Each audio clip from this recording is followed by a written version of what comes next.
So, back at the cemetery to pay respects for her mom, and to give you an update. I have still yet to find any information about this person. So if anyone can help me out with that, that'd be great. Trying to find out how he was part of the army for World War I and buried here in the middle of the province.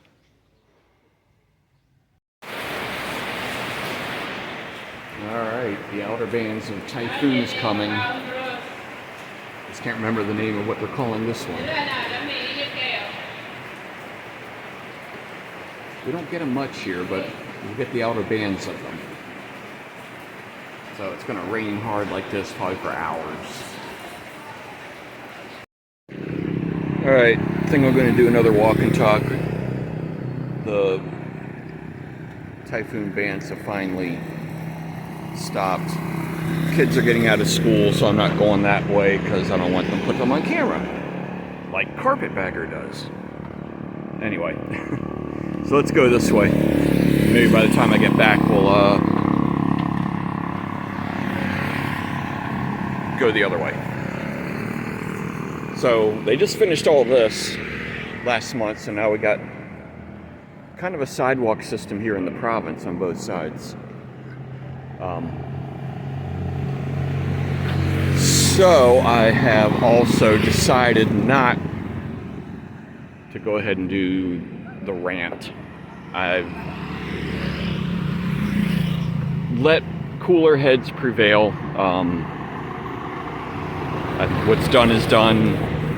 No hard feelings. Moving on. Wish you well. And maybe we can touch base in the future. That's all I'll say on that. Okay, yeah, moving on. It hurt, but moving on. Good Lord. Anyway. So, let me pause it because I got something to show you up here.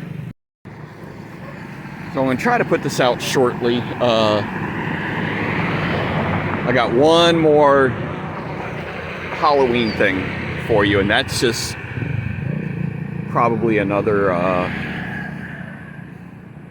not visit a site, but you can also put your questions down for anything that you'd like to know.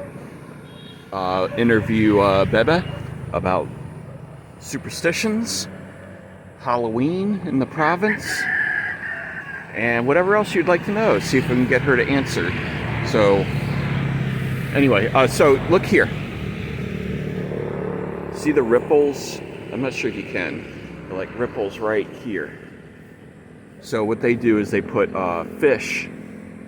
It's called muckfish or mudfish, something like that. And they eat the bugs on top of the water so that bugs don't eat the rice. Got one guy still working out there. I'm not sure why these fields here are less than these. These are only halfway. So they're not even ready yet. You can't even see the rice, I don't know what you call them, pods or something like that, but these are only halfway grown, so those won't come in for a while. Alright, let's walk down this way. And we got so much rain the last 2 days. This field right here, I believe, was almost kind of empty from water.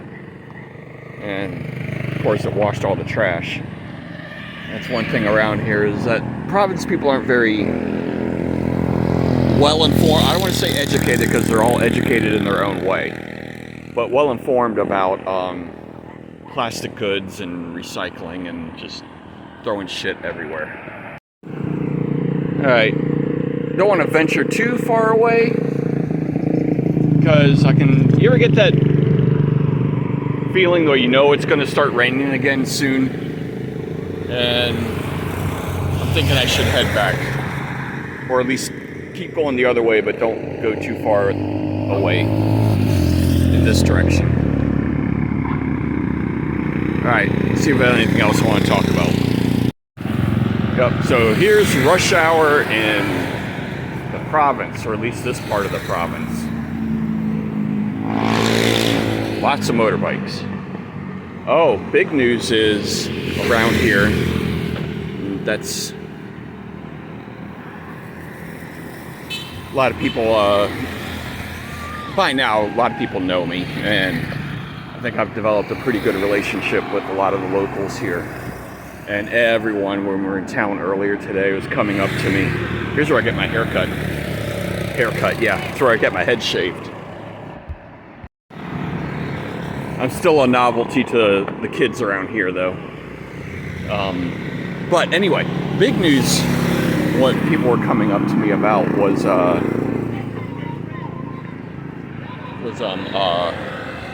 American, 26 years old, from Vermont, got kidnapped in Mindanao. Why the hell he was down in Mindanao, I couldn't tell you. Well, I mean, I know why. If you look into it, he's married a local down there. And, but why would you move to Mindanao, even though that's where she's from, being a pasty white American, more pasty than myself? That's not the place you want to be. And problem is that he was a YouTuber, and he was part of this business that is not good. The most stupid thing. It's starting to rain. All right, hold on, let me take shelter. All right, took shelter underneath this little bus stop with my 2 new buddies here and my 2 old buddies over there. Wait for it to blow over. But like I say, and he was doing basically loan sharking. And what we mean here is like, so of course, you know, a lot of people in the province are poor. And what he was doing was like lending him 5,000 peso, which is $100, and getting back 6. Or asking back 6, I should say. So that's a 20% profit. And he was really showing all that shit on YouTube. So if, and I think I'm not sure if it's compounded daily or weekly. So, these bikes. Anyway, so what he was doing about his business, and then he showed, things that he was buying off the profit of the locals. So basically, what I think happened is he loaned money to some people that were unable to pay it back, which is expected. And the